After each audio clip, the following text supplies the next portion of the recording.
ശരി മാഷെ, ഈ CBCI ആസ്ഥാനത്ത് പ്രധാനമന്ത്രി നരേന്ദ്രമോദി പങ്കെടുത്ത ക്രിസ്മസ് ആഘോഷം ക്രൈസ്തവ വിഭാഗങ്ങളെ വിശ്വാസത്തിലെടുക്കാൻ വേണ്ടി നടത്തുന്ന രാഷ്ട്രീയ നീക്കമാണ് എന്ന് താങ്കൾ കരുതുന്നുണ്ടോ? അങ്ങനെയാണെങ്കിൽ ഈ ഒരു നീക്കം കൊണ്ട് ക്രൈസ്തവർക്ക് ഏതെങ്കിലും തരത്തിലൊരു അരക്ഷിത്വ ബോധമുണ്ടെങ്കിൽ അതിനെ മറികടക്കാൻ കഴിയുമോ? ആ നീക്കങ്ങളെ സംശയത്തോടു കൂടി നമ്മൾ കാണേണ്ടതുണ്ടോ? എന്താണ് താങ്കളുടെ അഭിപ്രായം? ഗോപികൃഷ്ണൻ, തീർച്ചയായിട്ടും പാലക്കാട് ജില്ലയിൽ നടന്ന സംഭവങ്ങൾ കേരളത്തിന് വളരെ നാണക്കേടുണ്ടാക്കുന്ന ഒന്നാണ്. കാരണം ഇത്രയും സഹിഷ്ണുതയില്ലാത്തൊരു കൂട്ടരാണ് മലയാളികൾ എന്ന് കേരളത്തിന് പുറത്ത് കേരളത്തിനകത്തും അറിയുന്നത് നമുക്കൊക്കെ ലജ്ജാകരമാണ്. ഇവിടെ ഓണമാണെങ്കിലും വിഷുവാണെങ്കിലും പെരുന്നാളാണെങ്കിലും ക്രിസ്മസ് ആണെങ്കിലും ഒക്കെ എല്ലാ അയൽക്കാർ, ഇപ്പം നമ്മൾ ഏതെങ്കിലും ഒരു പ്രത്യേക സമുദായത്തിൻ്റെ മാത്രമായിട്ടൊരു പ്രദേശമല്ലല്ലോ ഇവിടെ. നമ്മളെല്ലാവരും കൂടി ആടുന്ന, ഒന്നിച്ചാഘോഷിക്കുന്ന ഒരു സമ്പ്രദായമാണ് ഇവിടെ ഉള്ളത്.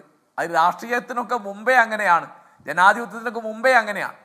അപ്പം ഈ കാലത്ത് ഈ 21ാം നൂറ്റാണ്ടിൽ ഇങ്ങനെ ക്രിസ്മസ് ആഘോഷിക്കാൻ പാടില്ല എന്ന് പറഞ്ഞ് ഒന്ന് രണ്ട് സ്ഥലത്ത് ഇങ്ങനെ അക്രമങ്ങൾ നടന്നു എന്നുള്ളത് വലിയ നാണക്കേടാണ്. അപ്പം അതിലൊരു കാര്യമുള്ളത് എന്താണെന്ന് വെച്ചാൽ, അത് ഏതെങ്കിലും ഒരു വ്യക്തിക്കോ ഒരു സംഘടനയ്ക്കോ പെട്ടെന്ന് തോന്നിയ ഒരു സംഗതി അല്ല. അതിൻ്റെ പിറകിൽ ഒരു കാഴ്ചപ്പാടുണ്ട്. ആ കാഴ്ചപ്പാട് തീർച്ചയായിട്ടും ഹിന്ദുത്വ രാഷ്ട്രീയവുമായിട്ട് ബന്ധപ്പെട്ടതാണ്.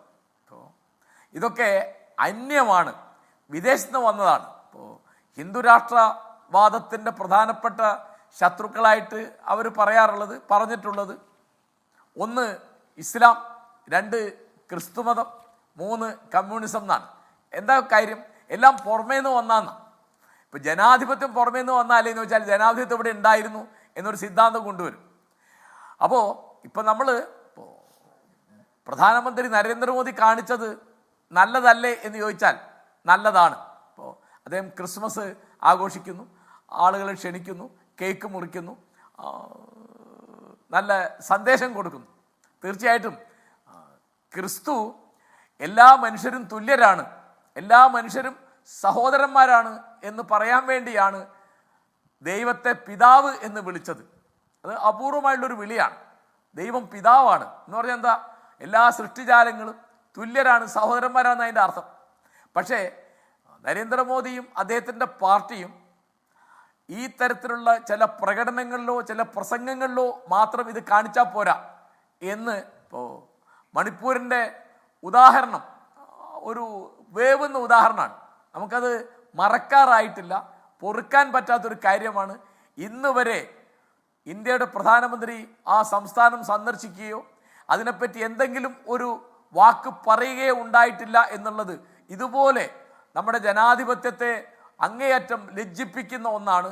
ഇവിടുത്തെ ന്യൂനപക്ഷങ്ങളുടെ സുരക്ഷ വാസ്തവത്തിൽ അപകടത്തിലാണ് എന്ന ആകാംക്ഷ ഇന്ത്യക്കകത്തും പുറത്തും വളർത്തുന്ന ഒന്നാണ്. ഇതൊക്കെ ലോകം കണ്ടുകൊണ്ടിരിക്കുന്നുണ്ട്.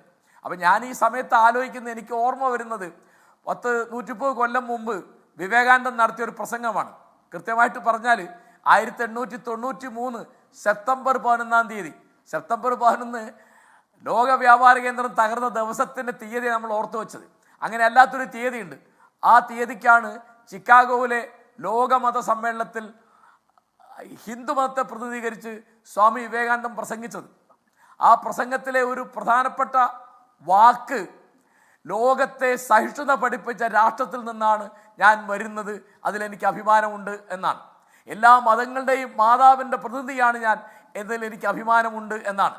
എല്ലാ മതങ്ങളും സത്യമാണ് എന്ന് വിശ്വസിക്കുകയും മതത്തിൻ്റെ പേരിൽ ഏത് രാജ്യത്ത് നിന്ന് ആരൊക്കെ പീഡിപ്പിക്കപ്പെട്ടോ അവർക്കൊക്കെ അഭയം അരുളുകയും ചെയ്ത ഒരു സംസ്കാരത്തിൻ്റെ പ്രതിനിധിയാണ് ഞാൻ, എന്നതിൽ എനിക്ക് അഭിമാനമുണ്ട് എന്ന് പറഞ്ഞാണ് സ്വാമി ആ പ്രസംഗത്തിൽ ഇന്ത്യയെ അവതരിപ്പിക്കുന്നത്. അപ്പോൾ ഈ തരത്തിൽ എല്ലാ മതങ്ങളും സത്യമാണ് എന്ന് വിചാരിക്കുകയും ലോകത്തെ സഹിഷ്ണുത പഠിപ്പിക്കുകയും എല്ലാം ശരിയാണ് എന്ന് വിചാരിക്കുകയും എല്ലാവർക്കും അഭയം കൊടുക്കുകയും ചെയ്ത ഒരു സംസ്കാരമാണ് ഹിന്ദുവിൻ്റേത് എന്ന് അദ്ദേഹം പറഞ്ഞു. അത് സത്യമായിരുന്നു. അതിന് അദ്ദേഹം ഉദാഹരണം പറഞ്ഞു. യഹൂദന്മാർക്ക് അഭയം കിട്ടാതെ വന്നപ്പോൾ ഇന്ത്യയിൽ അവർക്ക് അഭയം കിട്ടി. പേർഷ്യയിൽ നിന്ന് സൊറാസ്ട്രിയന്മാർ പാർസി മതക്കാർ ആക്രമിക്കപ്പെട്ടപ്പോൾ അവർക്ക് ഇന്ത്യ അഭയം കൊടുത്തു. അതേ രണ്ട് ഉദാഹരണമാണ് പറഞ്ഞത്. അപ്പോൾ നമ്മുടെ സഹിഷ്ണുതയുടെ വളരെ പ്രധാനപ്പെട്ട ഒരു പ്രകടന പത്രികയായിട്ടാണ് സ്വാമി വിവേകാനന്ദൻ്റെ ആ പ്രസംഗം ഞാൻ കാണുന്നത്, എല്ലാവരും കാണേണ്ടത് അങ്ങനെയാണ്. അപ്പോൾ ആ തരത്തിൽ ഹിന്ദുമതത്തിൻ്റെ പേരിലാണ് പ്രവർത്തിക്കുന്നതെങ്കിൽ, അതിൻ്റെ പേരിലാണ് അഭിമാനം കൊള്ളുന്നതെങ്കിൽ, അതിൻ്റെ പേരിലാണ് വോട്ട് ചോദിക്കുന്നതെങ്കിൽ തീർച്ചയായിട്ടും സഹിഷ്ണുത എന്നത് അതിൻ്റെ മുഖം ആയിട്ട് അവതരിപ്പിക്കേണ്ടതാണ്. ഇപ്പോൾ ഇവിടെ അങ്ങനെയല്ല കാണുന്നത് എന്നുള്ളത്, പ്രസംഗം ഒരു വഴിക്കും പ്രവൃത്തി വേറെ വഴിക്കും എന്നാണ് നമ്മൾ മനസ്സിലാക്കുന്നത്. അത് അല്ല, ഈ ചർച്ചയിൽ കാരശ്ശേരി മാഷ്, ഈ ചർച്ചയിൽ പങ്കെടുക്കുന്ന BJP-യുടെ പ്രതിനിധി ശ്രീ കൃഷ്ണദാസ് പറഞ്ഞത് താങ്കൾ കേട്ടില്ല. ഇപ്പൊ കേരളത്തിൽ ഈ പാലക്കാടുണ്ടായ സംഭവം അതിന് ഒറ്റപ്പെട്ട സംഭവമാണ്. അതുകൊണ്ടൊന്നും ഒരു രാഷ്ട്രീയ പാർട്ടിയുടെ ഒരു സമുദായത്തോടുള്ള സമീപനത്തെ കുറിച്ചോ അല്ലെങ്കിൽ രാഷ്ട്രീയ പാർട്ടികൾ അവരുടെ പ്രശ്നങ്ങളെ കൈകാര്യം ചെയ്യുന്ന രീതിയൊന്നും അതിന്റെ വെളിച്ചത്തിൽ വിമർശിക്കേണ്ടതില്ല. ഇതൊക്കെ ഒരു ഒറ്റപ്പെട്ട സംഭവമായി കണ്ടാൽ മതി എന്നാണ് മാഷെ പറഞ്ഞത്. അത് ആ അഭിപ്രായ പ്രകടനത്തെ മാഷ് എങ്ങനെ കാണുന്നു? അപ്പൊ ഈ തിരിച്ചറിവ് ഏറ്റവും കൂടുതൽ ഉണ്ടാകേണ്ടത് BJP-ക്കാണ്. കാരണം അവരാണ് ഇന്ത്യ ഭരിക്കുന്ന മുന്നണിക്ക് നേതൃത്വം കൊടുക്കുന്നത്. ഇവിടുത്തെ ഭൂരിപക്ഷം സംസ്ഥാനങ്ങളിലെ ഭരണകക്ഷിയാണ് അവർ. അപ്പോൾ അവർക്കാണ് ഉത്തരവാദിത്തമുള്ളത്. ഇവിടുത്തെ ന്യൂനപക്ഷങ്ങളെ, പ്രത്യേകിച്ച് മതത്തിൻ്റെ പേരിൽ പ്രവർത്തിക്കുന്ന ന്യൂനപക്ഷങ്ങളെ, ഒരുപാട് ന്യൂനപക്ഷങ്ങൾ വേറെയുണ്ട്, ഭാഷാ ന്യൂനപക്ഷം, അങ്ങനെ പല വംശീയ ന്യൂനപക്ഷമൊക്കെ ഉണ്ട്. പക്ഷേ ഏറ്റവും പ്രധാനമായിട്ട് മതന്യൂനപക്ഷങ്ങൾ ഇന്ത്യയിൽ അരക്ഷിതരാണ് എന്ന് ഒരു ധാരണ ഇന്ത്യക്കകത്തും പുറത്തുമുണ്ട്. അത് നമ്മുടെ ജനാധിപത്യത്തിന് നാണക്കേടാണ്. മാത്രമല്ല, ഇപ്പോൾ ആലോചിച്ച് നോക്കൂ, ഈ മുസ്ലിം പള്ളികളും മുസ്ലിം തീർത്ഥാടന കേന്ദ്രങ്ങളും ഒക്കെ ഏത് അളവിലാണ് ഭീഷണി നേരിടുന്നത്. 1991 നമ്മുടെ പാർലമെൻറ്റ് പാസ്സാക്കിയ ആരാധനാലയ സംരക്ഷണ നിയമം നിലനിൽക്കെയാണ് ഈ തരത്തിൽ കാര്യങ്ങൾ നടക്കുന്നത്. അപ്പോൾ അങ്ങനെ മതത്തിൻ്റെ പേരിൽ, ആചാരത്തിൻ്റെ പേരിൽ, അനുഷ്ഠാനത്തിൻ്റെ പേരിൽ, വിശ്വാസത്തിൻ്റെ പേരിൽ നമുക്ക് ഈ തരത്തിൽ അക്രമങ്ങൾ കാണിക്കാൻ കഴിയും. അവരുടെ എന്തൊരു ഞാൻ നേരത്തെ ചോദിച്ച ഭാഗം മാഷ് കേട്ടില്ല, കാരണം മാഷിന്റെ ടെലിഫോൺ ലൈൻ കട്ടായി പോയത് കൊണ്ടാണ്. പക്ഷെ ഞാൻ ചോദിച്ചത്, ഈ ഇപ്പോൾ പ്രധാനമന്ത്രി ഒരു നീക്കം നടത്തുന്നു, അദ്ദേഹം ഈ ക്രൈസ്തവ വിഭാഗങ്ങളുമായി അദ്ദേഹം ഒരു സംഭാഷണത്തിന് ഒരുങ്ങുന്നു. അപ്പോൾ ഇവിടെ ശ്രീ കൃഷ്ണദാസ് BJP-യുടെ പ്രതിനിധി പറഞ്ഞത്, ഈ പാലക്കാട്ടെ 2 സംഭവങ്ങൾ ഉണ്ടായത് ഒറ്റപ്പെട്ട സംഭവമാണ്. അതിനെ ഒരു രാഷ്ട്രീയ പാർട്ടി ഒരു സമുദായത്തെ വിശ്വാസത്തിലെടുക്കാൻ വേണ്ടി നടത്തുന്ന, അല്ലെങ്കിൽ അവരുമായി ആശയവിനിമയം നടത്താൻ വേണ്ടി നടത്തുന്ന നീക്കങ്ങളുമായി തട്ടിച്ചു നോക്കേണ്ടതല്ല, അല്ലെങ്കിൽ അതിൻ്റെ വെളിച്ചത്തിലല്ല ഈ രാഷ്ട്രീയ പാർട്ടിയുടെ ഇത്തരം ഇടപെടലുകളിലെ ആത്മാർത്ഥത അളക്കേണ്ടതെന്നാണ്. അപ്പോൾ ഈ ക്രൈസ്തവ നമുക്കറിയാലോ മാഷെ, കേരളത്തിലെ ജനസംഖ്യയുടെ 18% വരുന്ന ക്രിസ്ത്യാനികളുണ്ട്. ഇവർ ഒരു കാലത്ത് മാഷിന് നന്നായി അറിയാമല്ലോ, കോൺഗ്രസിൻ്റെ വളരെ വിശ്വസനീയമായ ഒരു വോട്ട് ബാങ്ക് ആയിരുന്നു ഈ ക്രൈസ്തവരുടെ വോട്ടുകൾ എന്നത്. പിന്നെ പിൽക്കാലത്ത്, ഇപ്പോൾ ഇന്ദിരാഗാന്ധിയുടെ കാലത്തും അതിനുശേഷം രാജീവ് ഗാന്ധിയുടെ കാലത്തുമൊക്കെ, അല്ലെങ്കിൽ മൻമോഹൻ സിംഗിൻ്റെ നേതൃത്വത്തിലുള്ള UPA അധികാരത്തിലിരിക്കുമ്പോഴും ഒക്കെ ഈ ക്രൈസ്തവരുമായി അല്ലെങ്കിൽ ക്രൈസ്തവ മതമേലധ്യക്ഷന്മാരുമായൊക്കെ വളരെ ഊഷ്മളമായൊരു ബന്ധമുണ്ടായിരുന്നു. പക്ഷേ ക്രമേണ ഈ വോട്ടൊക്കെ വളരെ ഷിഫ്റ്റ് ചെയ്യപ്പെട്ടിട്ടുണ്ട്.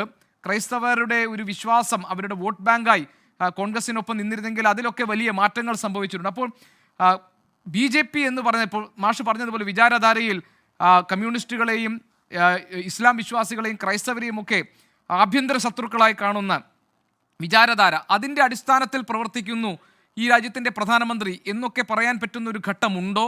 ഇപ്പോൾ നടത്തുന്ന നീക്കങ്ങളെ അങ്ങനെ പൂർണ്ണമായും ഒരു സിനിക്കലായി നമ്മൾ കാണേണ്ടതുണ്ടോ?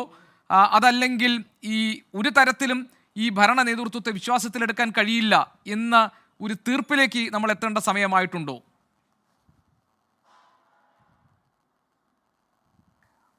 ഗോപികൃഷ്ണൻ, അല്ല, ഒരു വിരുന്ന് കൊടുക്കുന്നു എന്നുള്ളത് തീർച്ചയായിട്ടും ഒരു നല്ല സൂചനയാണ്. പക്ഷേ അതൊരു വെറും പ്രകടനം ആണ്, അത് ആത്മാർത്ഥമല്ല എന്നൊരു തോന്നലുണ്ടായാൽ പിന്നെ അതുകൊണ്ട് കാര്യമില്ലല്ലോ. അപ്പോൾ അദ്ദേഹം ആദ്യം ചെയ്യേണ്ടത് തീർച്ചയായിട്ടും മണിപ്പൂരിൽ പോവുകയാണ്, അതിനെപ്പറ്റി സംസാരിക്കുകയാണ്. അതിനെപ്പറ്റി അദ്ദേഹം മൗനം ദീക്ഷിക്കുന്നത് തീർച്ചയായിട്ടും വളരെ വലിയ ആശങ്ക വളർത്തുന്ന ഒരു കാര്യമാണ്. എന്തുകൊണ്ടാണ് അദ്ദേഹം സംസാരിക്കാത്തത്? അദ്ദേഹം ലോകത്തിൻ്റെ ഏത് ഭാഗത്തും ഉക്രൈൻ യുദ്ധത്തെപ്പറ്റി അദ്ദേഹം സംസാരിക്കുന്നു, ഗാസയെപ്പറ്റി സംസാരിക്കുന്നു, മറ്റ് അനവധി കാര്യങ്ങളെപ്പറ്റി അദ്ദേഹം സംസാരിക്കുന്നു. അദ്ദേഹത്തിൻ്റെ രാജ്യത്തിലെ ഒരു സംസ്ഥാനം മുഴുവൻ അനവധി മാസങ്ങളായി കത്തി എരിഞ്ഞുകൊണ്ടിരിക്കുമ്പോൾ അദ്ദേഹത്തിൻ്റെ ക്രിസ്മസ് സന്ദേശം നടത്തേണ്ടത് അവിടെ പോയിട്ടാണെന്നാണ് ഞാൻ പറയാം. എങ്കിലേ അത് നമുക്ക് വിശ്വസിക്കാൻ പറ്റുള്ളൂ. ഒരു വിരുന്ന് കൊടുക്കുന്നത് ചീത്തയാണ് എന്ന് ഒരിക്കലും ഞാൻ പറയില്ല, ആരും പറയാനും പാടില്ല. തീർച്ചയായിട്ടും അത്രയെങ്കിലും ഒരു ഇഞ്ച് മുന്നോട്ടാണത്. അത് ആത്മാർത്ഥമായിട്ട് നടത്തണം. പിന്നെ ഇത് ഒറ്റപ്പെട്ട സംഭവം എന്ന് പറഞ്ഞ് ഇതിനെ ന്യായീകരിക്കാനോ നിസ്സാരവൽക്കരിക്കാനോ പാടില്ല എന്നാണ് ഞാൻ പറയുക. കാരണം ഇത് മനസ്സിലുണ്ടാക്കുന്ന മുറിവ് ഭയങ്കരമാണ്. പാലക്കാട് ജില്ലയിൽ ആരും ആക്രമിക്കപ്പെട്ടിട്ടില്ല, അല്ലെങ്കിൽ ആർക്കും പരിക്ക് പറ്റിയിട്ടില്ല, ആരും മരിച്ചിട്ടില്ല എന്നുള്ളതൊക്കെ സത്യമാണ്. പക്ഷേ അത്തരത്തിലുള്ള അനവധി മരണങ്ങളെ പറ്റിയൊക്കെ ഇവിടെ ഇപ്പോൾ ഒളവണ്ണയിലെ കാര്യം വരെ ഇവിടെ പരാമർശിച്ചു കഴിഞ്ഞു. അപ്പോൾ ഇങ്ങനെ ഞാൻ കന്യാസ്ത്രീയാണ്, അല്ലെങ്കിൽ ഞാൻ പാതിരിയാണ്, അല്ലെങ്കിൽ ഞാൻ ക്രിസ്ത്യാനിയാണ് എന്നതുകൊണ്ട് എനിക്ക് സുരക്ഷയില്ല എന്ന് ഏതെങ്കിലും ഒരു വ്യക്തിയുടെ, അല്ലെങ്കിൽ ഒരു കൂട്ടം വ്യക്തികളുടെ, അല്ലെങ്കിൽ ലക്ഷക്കണക്കിന് ആളുകളുടെ മനസ്സിൽ ഒരു എല്ലാ അർത്ഥത്തിലുള്ള അരക്ഷിതബോധം വളരുന്ന ഒരു ഘട്ടം ആലോചിച്ച് നോക്കൂ. ഈ ക്രിസ്മസ് എന്ന് പറഞ്ഞാൽ എന്താ? സമാധാനത്തിൻ്റെ സന്ദേശമായിട്ടാണ് ഇത് വരുന്നത്. അത്യുന്നതങ്ങളിൽ ദൈവത്തിന് മഹത്വം, ഭൂമിയിൽ സന്മനസ്സുള്ളവർക്ക് സമാധാനം എന്നാണ് അതിൻ്റെ മുദ്രാവചനം. അപ്പോൾ ഈ ക്രിസ്മസിൻ്റെ തലേന്ന് നമ്മളിങ്ങനെ ചർച്ച ചെയ്യേണ്ടി വരിക എന്നുള്ളത് തന്നെ വളരെ വളരെ സങ്കടകരമായൊരു കാര്യമാണ്. കാരണം എന്താണ് ഗോപീഷൻ നമ്മൾ ചെയ്യുന്നത്? ഈ നാട്ടിൽ എന്തെല്ലാം വിഷയങ്ങളുണ്ട് ഇന്ത്യയിൽ ചർച്ച ചെയ്യാൻ. നമ്മുടെ പട്ടിണിയെപ്പറ്റി, നമ്മുടെ കുട്ടികളുടെ അരക്ഷിതാവസ്ഥയെപ്പറ്റി, പാർപ്പിടമില്ലാത്തതിനെ പറ്റി, സ്ത്രീകൾക്ക് രക്ഷ കിട്ടാത്തതിനെ പറ്റി ഒക്കെ സംസാരിക്കേണ്ട. അതാണ് നമ്മുടെ രാജ്യത്തിൻ്റെ പ്രധാനപ്പെട്ട പ്രശ്നം. ദാരിദ്ര്യമാണ് നമ്മുടെ ഏറ്റവും പ്രധാനപ്പെട്ട പ്രശ്നം. സ്ത്രീ പുരുഷ സമത്വമില്ലായ്മയാണ് പ്രധാനപ്പെട്ട പ്രശ്നം. ഇത്തരം പ്രശ്നങ്ങളൊക്കെ മാറ്റി വെച്ചിട്ട് നമ്മൾ ഏത് പള്ളിയുടെ അടിയിലാണ് അമ്പലത്തിൻ്റെ അസ്ഥിവാരമുള്ളത് എന്ന് നോക്കാൻ പോവാണ്. അല്ലെങ്കിൽ ആരാണ് ക്രിസ്മസ് കരോള് നടത്തുന്നത്, ആരാണ് പാട്ട് പാടുന്നത്, ആരാണ് നക്ഷത്ര വിളക്ക് തൂക്കുന്നത്, ആരാണ് കേക്ക് മുറിക്കുന്നത്. ആലോചിച്ച് നോക്കൂ, നമ്മൾ എത്ര പ്രാകൃതമായ ഒരു ജീവിതമാണ് നമുക്കുള്ളത്. എനിക്ക് സത്യത്തിൽ വളരെ ലജ്ജ തോന്നുന്നുണ്ട്. കാരണം മനുഷ്യർ ആലോചിക്കുകയും സംസാരിക്കുകയും പ്രവർത്തിക്കുകയൊക്കെ ചെയ്യേണ്ട മേഖല ഏതാണ്? എന്തിനെപ്പറ്റിയാണ് നമ്മൾ ആകാംക്ഷ കൊള്ളുന്നത്? നമ്മുടെ സ്വന്തം സഹോദരനായിട്ട് വേറെ പേരിൽ ദൈവത്തെ വിളിക്കുന്നു എന്ന് വെച്ചിട്ട്, വേറെ ഭാഷയിൽ പ്രാർത്ഥിക്കുന്നു എന്ന് വെച്ചിട്ട്, വേറെ വേഷം ധരിക്കുന്നു എന്ന് വെച്ചിട്ട്, ഭക്ഷണത്തിൻ്റെ കാര്യത്തിൽ ചില്ലറ വ്യത്യാസമുണ്ട് എന്ന് വെച്ചിട്ട്, അല്ലെങ്കിൽ കല്യാണത്തിൻ്റെയോ മരണത്തിൻ്റെയോ ചടങ്ങുകളിൽ വ്യത്യാസമുണ്ട് എന്ന് വെച്ചിട്ട് അയൽക്കാരനെ സ്നേഹിക്കാൻ കഴിയാത്ത തരത്തിൽ നമ്മൾ ഇനിയും അവിടേക്ക് എത്തിയിട്ടില്ല. അതാണ് ക്രിസ്തുവിൻ്റെ ഏറ്റവും മഹത്തായ ഉപദേശം ഏതാണ് എന്ന് ചോദിച്ചപ്പോൾ ബൈബിൾ പണ്ഡിതന്മാരൊക്കെ പറഞ്ഞ മറുപടി നിന്നെപ്പോലെ നിന്റെ അയൽക്കാരനെയും സ്നേഹിക്കുക എന്നാണ്. അപ്പോൾ ക്രിസ്തു എന്താണെന്ന് ചോദിച്ചാൽ അദ്ദേഹം സ്നേഹമാണെന്ന് അദ്ദേഹത്തെ പറ്റി എന്തെങ്കിലും മനസ്സിലാക്കി ആരും പറയുള്ളൂ. അപ്പം ക്രിസ്തുവിൻ്റെ പേരിലുള്ള ഒരു ആഘോഷം, ഒരു സാന്താക്ലോസ്, അല്ലെങ്കിൽ ഒരു നക്ഷത്ര വിളക്ക്, അല്ലെങ്കിൽ ഒരു കേക്ക്, ഇതൊക്കെ നമ്മുടെ ഉള്ളിൽ സ്നേഹവും കാരുണ്യവും വർദ്ധിപ്പിക്കുന്നതിന് പകരം ഈ തരത്തിൽ പക വർദ്ധിപ്പിക്കുന്നു എന്ന് പറഞ്ഞാൽ ആളുകൾക്ക് അരക്ഷിതബോധം തോന്നും. ശരി, കാരശ്ശേരി മാഷേ, ഞാൻ ഇനി മാഷിലേക്ക്